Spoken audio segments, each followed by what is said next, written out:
We are back with this heartbreaking story. An illegal immigrant without a driver's license responsible for this car wreck that killed a volunteer firefighter and two young children, ages 4 and 22 months. Now, the heartbroken widow and mother is fighting for justice so that other families don't have to go through what she went through. And she is outraged that her family's killer only got 2 years behind bars. Courtney Hacking joins us right now. Courtney, it is a horrible, horrible story. You lost everything. You lost your entire family.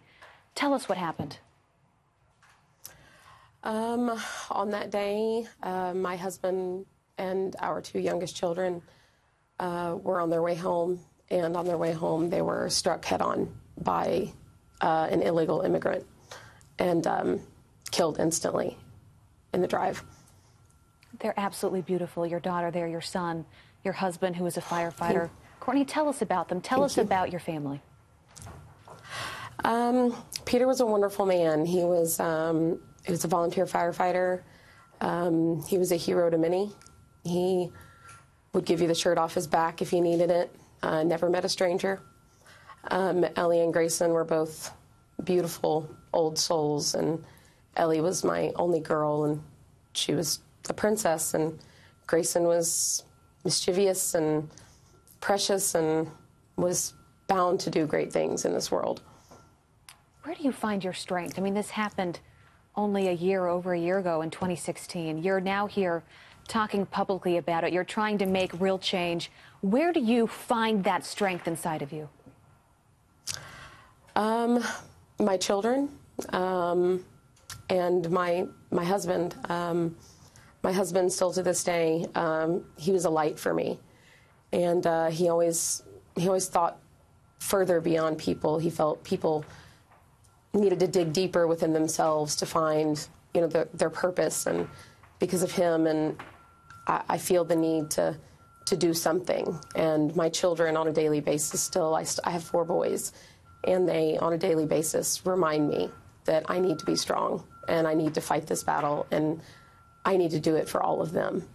So the person responsible for this, for killing your entire family, an illegal immigrant who's here, only 2 years behind bars. Courtney, how do you only get 2 years for that?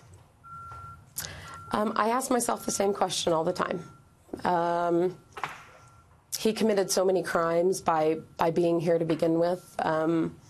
What people seem to forget in this matter is that the term illegal immigrant, illegal in front of it, is already making him a criminal. People think that his crime, that his punishment seemed to fit because he was an illegal immigrant. And for some reason, it seems to me that they feel that he should have some sort of special circumstances and that he should be treated differently because he is an illegal immigrant. But to me, being illegal in this country was a crime on its own, so I don't understand how he did get only 2 years. And to me, I take it offensively. I take it very personally.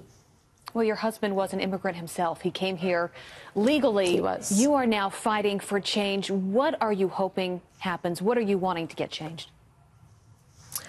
I want our laws to be enforced. We have immigration laws in place, and I know the Border Control picks up over 100,000 illegal immigrants on a regular basis, and letting them go isn't solving the problem.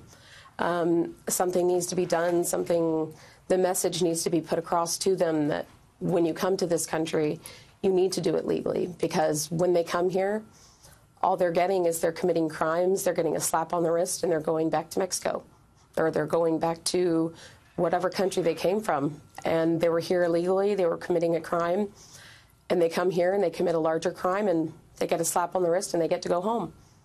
So I want to see those laws enforced, and I want to see stricter punishment for those crimes. What is your reaction when, I'm sure you saw the news, the state of California now becoming a sanctuary state? The Governor Brown has signed that into law. What is going through your mind? How does that make you feel? I guess disappointed, really. We have so many issues in our laws to begin with. So to declare yourself a sanctuary state and say that if you want to be here illegally, it's okay, just come to us, is slapping the rest of the country in the face. So I don't believe one country or one state in the country should have the right to say it's okay for us for you to not follow the law, but everybody else, you follow the law like it's supposed to be followed. So California is kind of a slap in the face, and it should be to all American citizens. Courtney, before we let you go, what are the best memories you have of your two beautiful children? How do you remember them? The sunshine on a dark day. I remember their beautiful faces. I see them from the moment I wake up till the moment I go to bed. I remember their hugs, and I miss those. I miss those hugs every day, and I miss hearing Mommy coming down the hall. And I miss when they said, "I love you." I miss their kisses. I miss everything about them on a daily basis. Courtney, your strength is incredible. You are an amazing woman, so thank you for being on with us and for sharing your story. Our thoughts, our prayers Thank you for having me. Are going to continue to be with you, Courtney. Thank you so much. Thank you very much. We'll be right back.